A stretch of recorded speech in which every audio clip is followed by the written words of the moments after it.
Assalamualaikum warahmatullahi wabarakatuh. Perkenalkan kami dari kelompok 11 Praktikum Komputasi Statistik. Di sini kami akan menjelaskan mengenai modul 5 yaitu pembangkitan bilangan acak. Di mana pembangkitan bilangan acak merupakan sebuah alat yang diperlukan dalam komputasi statistik umumnya untuk simulasi bilangan acak yang dibangkitkan merupakan sediu random atau acak semu. Sediu random artinya jika dilakukan pengujian terhadap pengacakan, bilangan tersebut bersifat acak tetapi sebenarnya dibangkitkan oleh sebuah fungsi. Bilangan acak yang dibangkitkan umumnya memenuhi distribusi statistik tertentu, sehingga kita memerlukan probability density function atau PDF, probability mass function atau PMF, atau juga cumulative distribution function atau CDF-nya. Untuk membangkitkan bilangan acak pada software R dari suatu distribusi, nama fungsinya diawali dengan huruf R diikuti dengan nama distribusinya.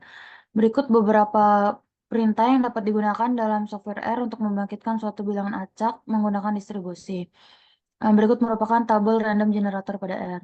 Contohnya yaitu distribusi beta, CDF-nya dapat ditulis dengan fungsi P beta, generatornya dapat R beta, dan parameternya ada shape 1 dan shape 2. Kemudian yaitu ada distribusi binomial, CDF-nya dapat ditulis dengan P binom, generatornya R binom, kemudian parameternya ada size dan itu probabilitas. Kemudian begitu seterusnya sampai distribusi uniform.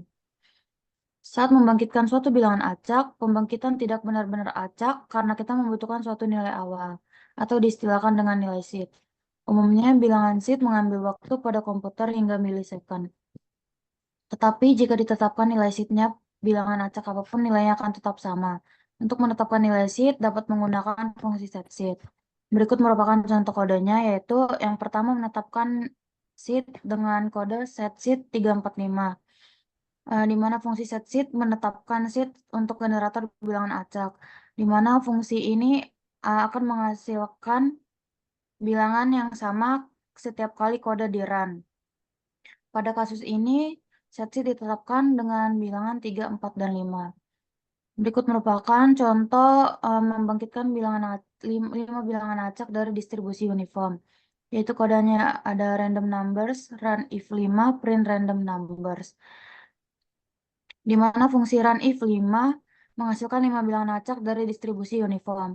Distribusi uniform berarti bahwa semua bilangan dalam interval 0 sampai 1 memiliki peluang yang sama untuk dipilih. Kemudian nilainya akan disimpan dalam variabel random numbers dan kemudian variabel tersebut akan di-print dan menghasilkan 5 bilangan acak yang tertera pada layar.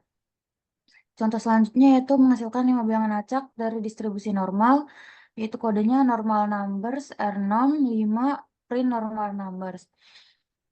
Di mana fungsi R65 menghasilkan 5 bilangan acak dari distribusi normal atau distribusi Gaussian. Distribusi ini mengikuti bentuk lonceng di mana sebagian besar bilangan akan berada dekat nilai tengah min dengan sedikit penyebaran yaitu standar deviasi. Di mana secara default distribusi normal memiliki min 0 dan standar deviasi 1. Kemudian hasil dari 5 bilangan acak tersebut akan disimpan ke dalam variabel normal numbers yang akan di-print dan akan menghasilkan 5 bilangan yang tertera pada layar. Selanjutnya yaitu contoh menghasilkan 5 bilangan acak dari distribusi binomial dengan 20 kali percobaan dan probability-nya yaitu 0,5. Kodenya yaitu sampel binomial R binom 5, size sama dengan 20, prob sama dengan 0,5, print sampel binomial. Di mana fungsi R binom menghasilkan 5 bilangan acak dari distribusi binomial. 5 merupakan jumlah dari bilangan acak yang akan kita bangkitkan. Size sama dengan 20 merupakan jumlah percobaan dari bilangan acak yang akan kita bangkitkan. Dan prob 0,5 merupakan probability-nya. Kemudian nilai dari R binom tersebut akan disimpan ke dalam variabel sampel binomial yang akan di-print dan menghasilkan angka pada layar. Kemudian contohnya pada sebuah kasus yaitu misalkan pada suatu daerah yang memiliki wabah flu monyet mempunyai peluang untuk tertular sebesar 0,3.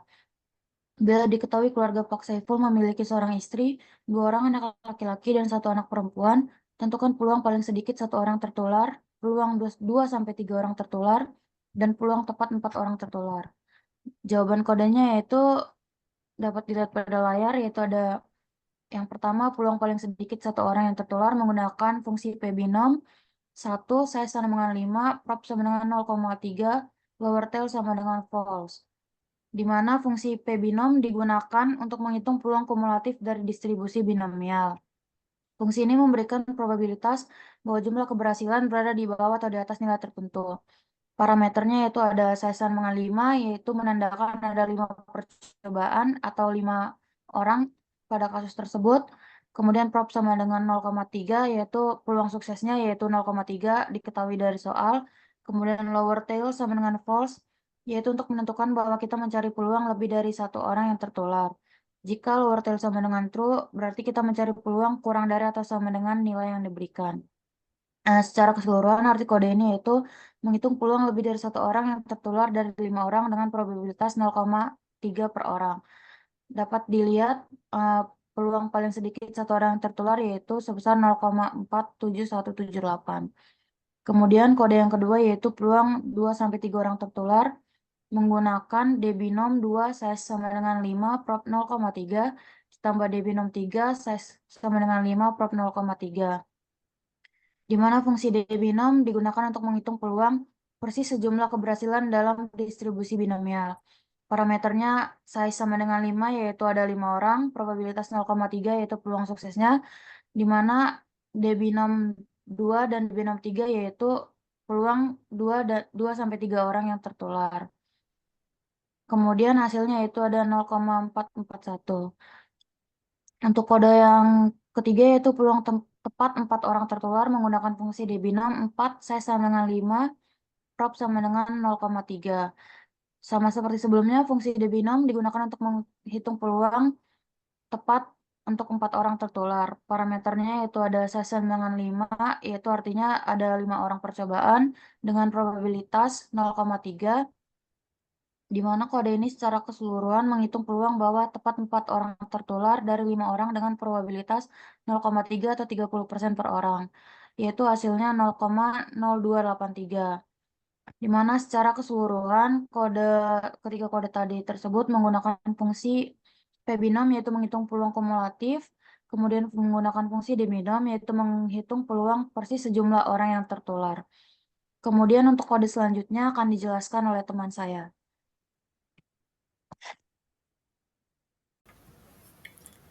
Baiklah, sekarang kita masuk ke teknik pertama dalam membangkitkan bilangan acak, yaitu ada teknik inverse transform method, yang dimana adalah teknik yang digunakan untuk membangkitkan bilangan acak menggunakan fungsi CDF dari suatu peubah acak.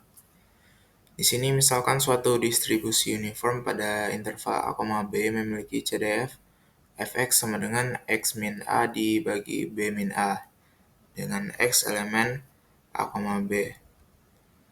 Fungsi inverse dari CDF adalah F inverse U sama dengan AU dikali A tambah U dikali B min A.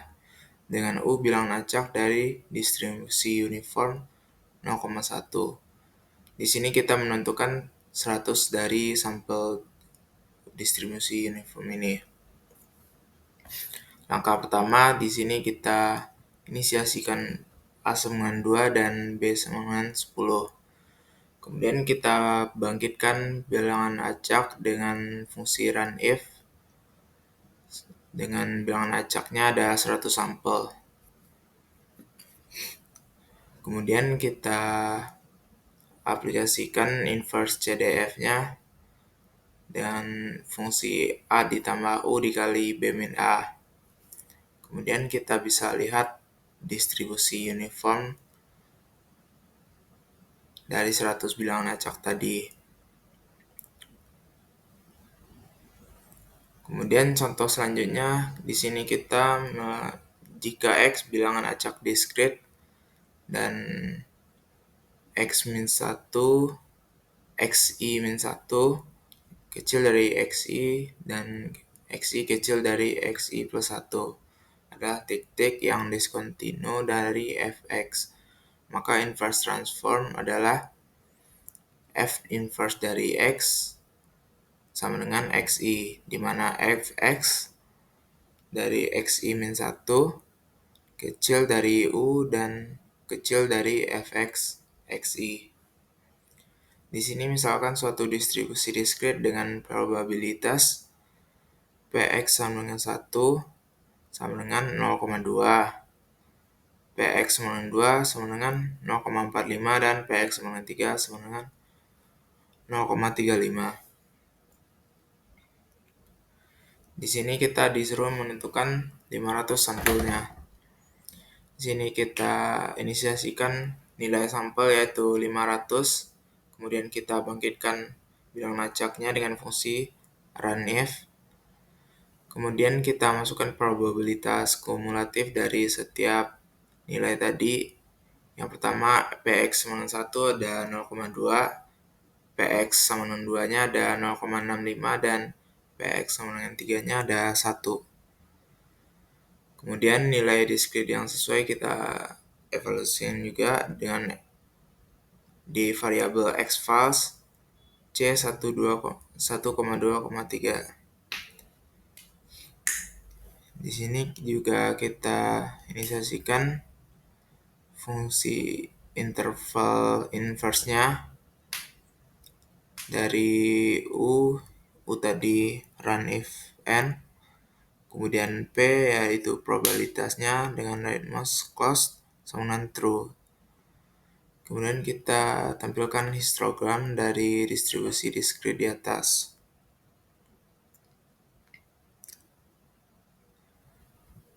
Kemudian di sini kita misalkan akan membangkitkan model untuk regresi linear sederhana dengan fungsi y sama dengan beta 0 plus beta 1x plus error, dengan errornya berdistribusi normal antara 0,1 dengan beta 0 sama 0,81 dan beta 1 1,15. Di sini angka pertama kita inisiasikan B0 dan B1-nya, yaitu B0 dengan 0,81 dan B1 1,15.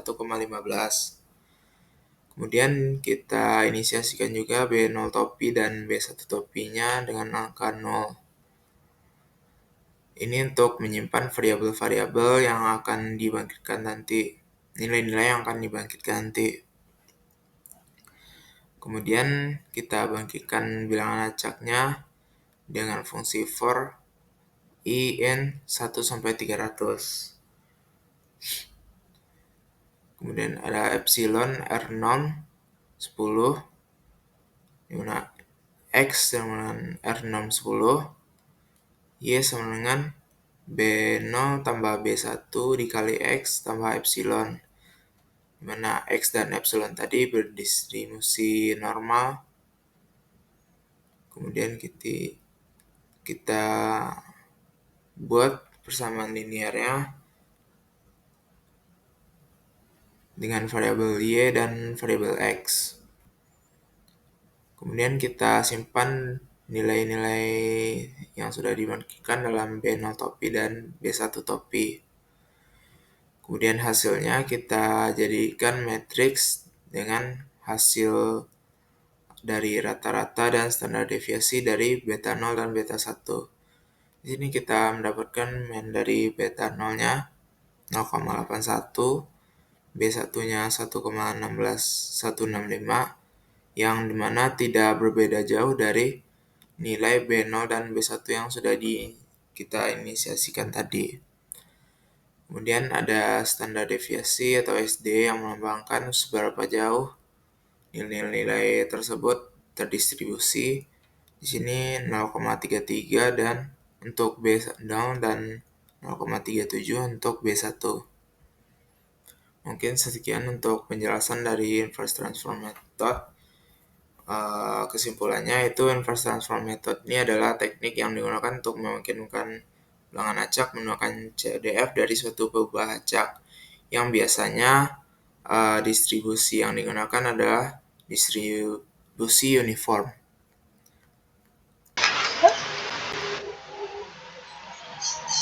Metode selanjutnya adalah exception rejection.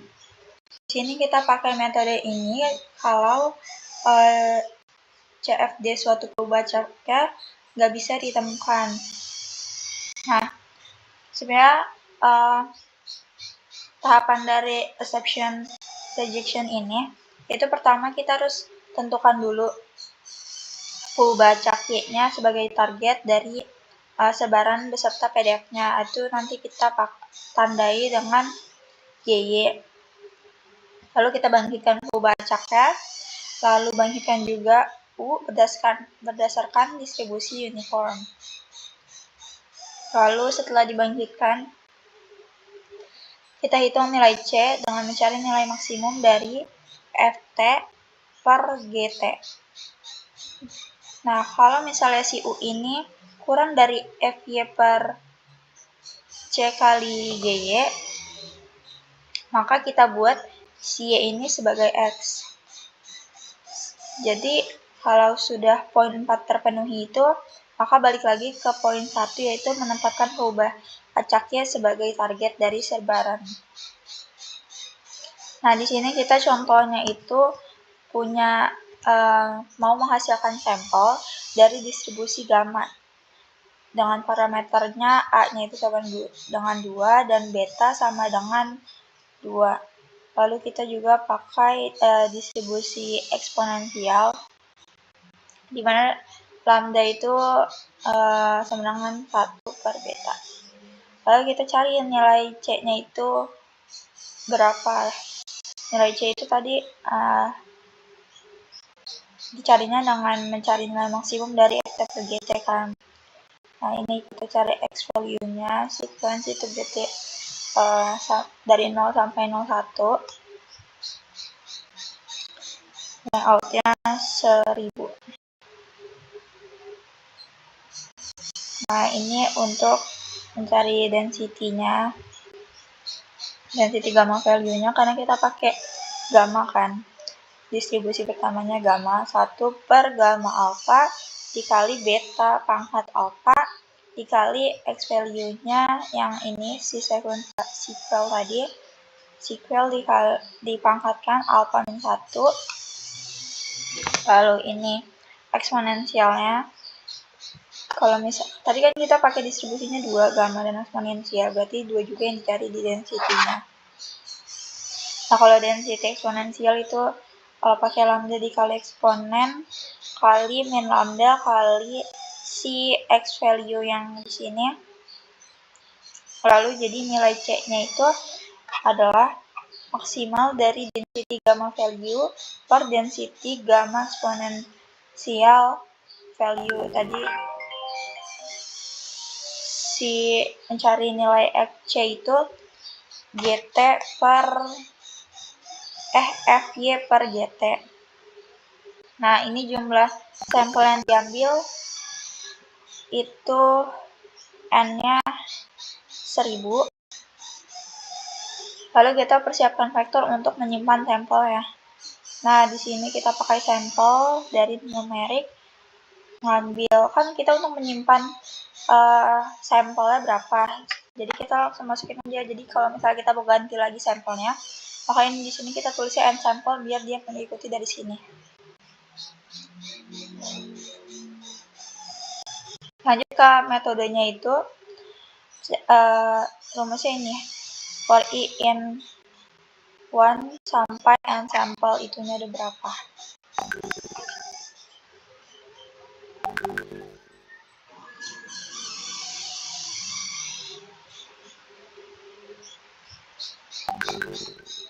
Lanjut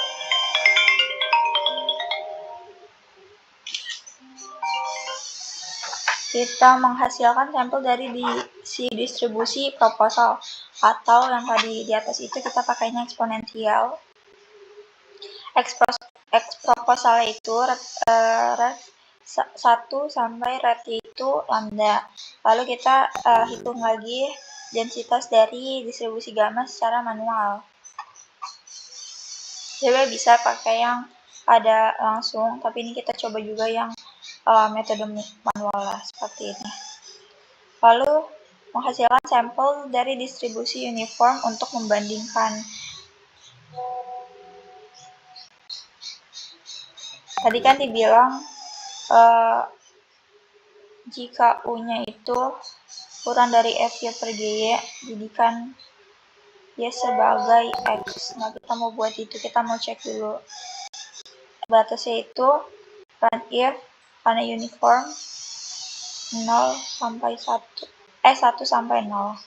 Lalu acceptance rejection-nya if jika U kurang dari density gamma per lambda ini di graph, lalu hasilnya nanti kita presentasikan dalam bentuk histogram. Maka di sini kita buat histogram, sampel breaks-nya 30. Main judulnya itu ini, X lab-nya itu kita pakai value dan probability-nya sama dengan true biar dia keluar. Dan hasilnya adalah seperti ini.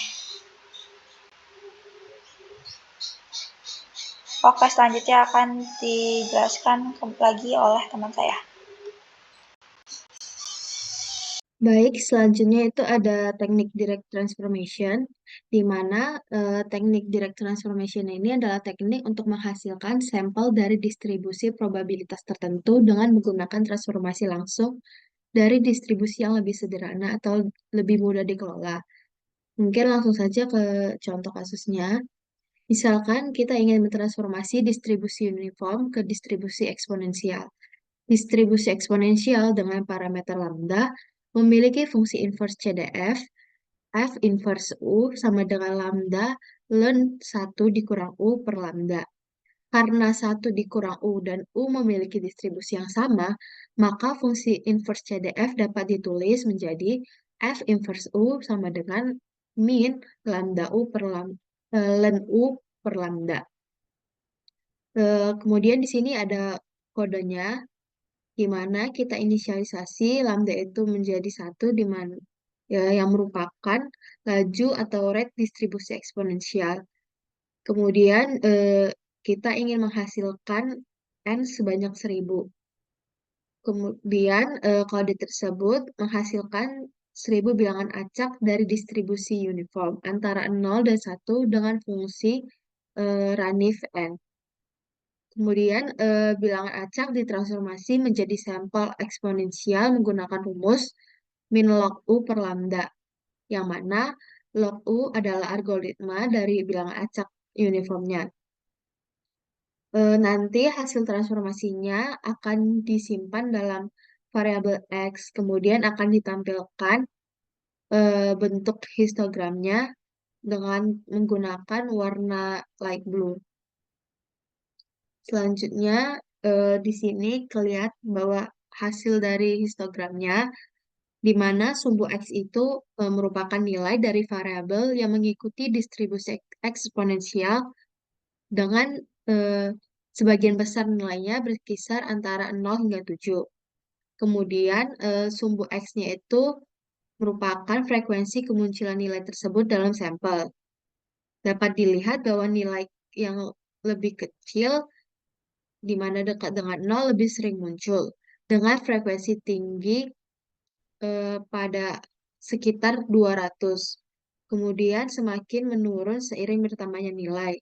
Hal ini sesuai dengan sifat distribusi eksponensial, di mana kemungkinan besar terjadi pada nilai-nilai kecil dan semakin kecil pada nilai-nilai yang lebih besar. Kemudian kesimpulan yang bisa kita tarik dari semua teknik ini adalah ketika ingin membangkitkan bilang acak pada software R dari suatu distribusi, kita dapat nama fungsinya diawali dengan huruf R, diikuti dengan nama distribusinya. Contohnya seperti sudah kita gunakan sebelumnya, itu ada R unif atau untuk distribusi uniform.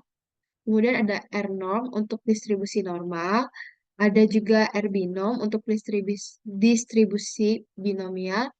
Dan kemudian ada banyak lainnya.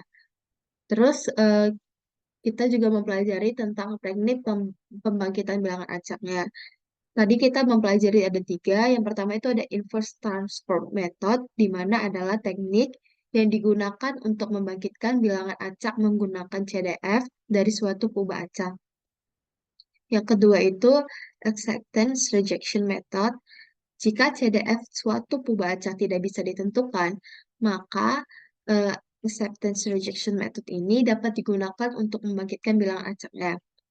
Selanjutnya itu tadi ada direct transformation, di mana teknik ini akan menghasilkan sampel dari distribusi probabilitas tertentu dengan menggunakan transformasi langsung dari distribusi yang lebih sederhana atau lebih mudah dikelola. Mungkin sekian dari kelompok kami. Apabila ada kesalahan kata, kami mohon maaf dan terima kasih.